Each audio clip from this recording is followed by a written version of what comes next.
Hello, hello, hello. This is Tom from Tom and Ruth Philippine Adventure. Say you made it to the Philippines, or you're thinking about coming to the Philippines. Sorry, power out again. Here, it always is. It's okay. Uh, Say you want to get married. What kind of forms do you need, and what kind of process is it? I'm gonna give you an idea what it takes to get married where I'm at. Each area may be different because sometimes areas are different on how they operate things.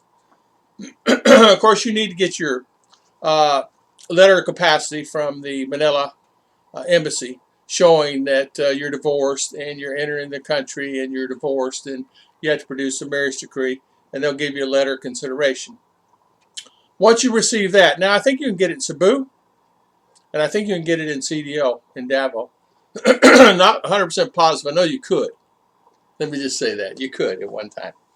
So, say you get married and you have that form, and you have your passport and ID and forms like that. You need an ID card and your birth certificate. ID card can be your passport. It can be whatever you have. Photo ID of both, so you need to have that. And where you go is down to the municipality. Sometimes people want to say, well, how do I get married? Who marries us? I'm not really a member of a church. I'm not really a member of any organization. Excuse me. How would I get married? Marriage is something that you can get done. You can get married by a mayor, or you can get married by a member of the church, someone that's qualified to do that. You can also get married by tribal. Now, tribal is a different story in itself. I'll talk about this right now. Excuse me. Tribal is where you're married to a person that's in the tribe. They're the only ones who can get divorced in the Philippines. So, for an example, if you marry a tribal girl and you realize that maybe things didn't work out, you can get a divorce. It's the only thing you can get a divorce here in the Philippines. Another way you can get a divorce is you have to file for it through the church, Catholic Church. But you'll find sometimes that it's going to be costly and gets kind of quite expensive. That people don't realize the cost factor, and that costs you anywhere from $3,000 to $6,000.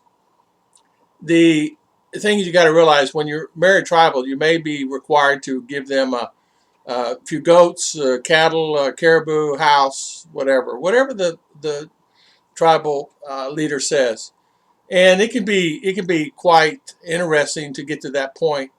But if you do find yourself, hey, America just married a tribal girl last month. Here, it's in the news. Quite interesting story. He came here. He saw her, met her in Davao.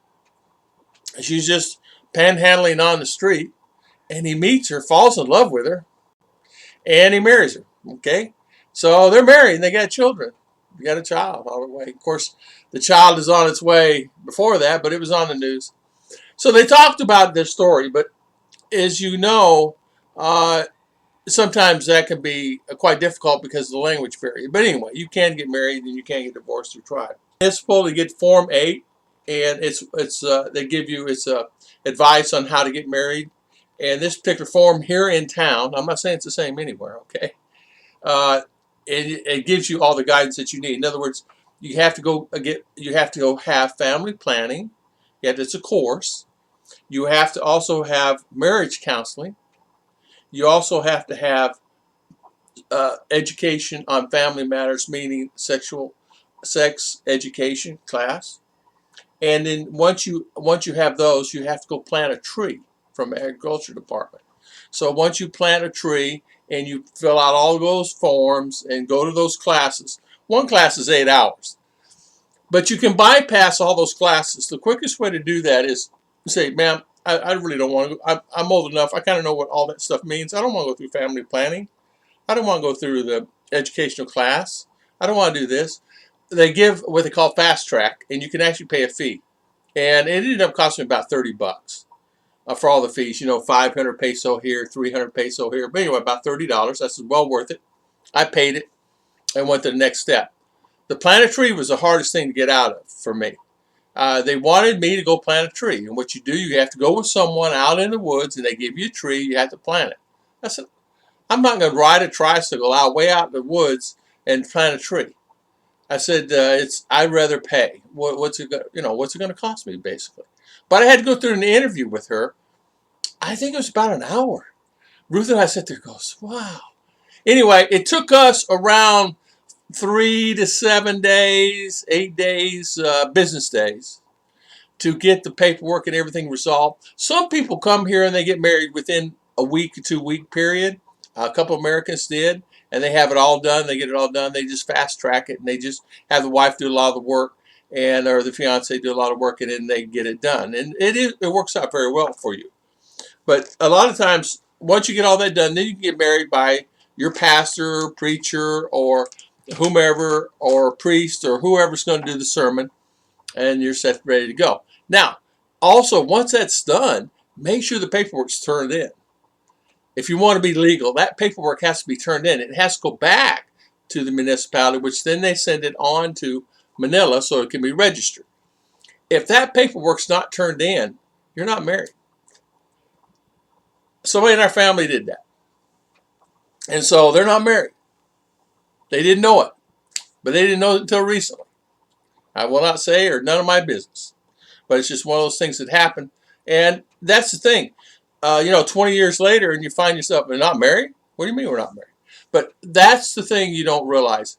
The simplest thing, like turning in a paper, you and I know, if it's done by computer in U.S. and you're done, the judge signs it, and then they just process the paper right there. But you have to take the paper with you. You have to do some processing yourself, and then you take it back to them. Processing yourself, you got signatures and witnesses and things like that. But a lot of people just do it with the mayor's office. You have to get with the mayor and find out when he can marry you. They do bulk weddings here. So what they do, 10, 15, 20 couples go, and they schedule it, and once a month, once a quarter, once every 6 months, they have a marriage, and it's cheap. It doesn't have to, it costs a lot of money, because as you know, it costs a lot to have a wedding. It ended up costing me, I'm going to say about $1,000, maybe a little bit more for the wedding. Kind of, you rent the clothes and all that stuff. Mine had to be made.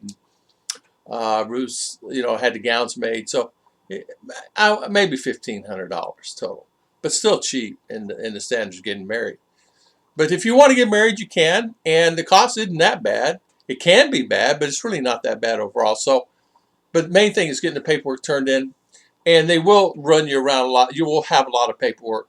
I didn't think anything about it when I first got here, because I had rose-colored glasses on. And then later on, as the month or so went by, I said, we still have to go do another form? We're supposed to go plant a tree, this, that. I said, I'm not going to go in the woods and plant a tree. I mean, I could, and I have. I plant trees here, but it's a tricycle ride out it's out. It's like 40 minutes this way and 40 minutes back in a tricycle. No way. So I want to thank everybody for watching. This is How to Get Married in the Philippines 101. Find your girl, go to the municipality, and do it. God bless everybody, and thank you so much for always watching.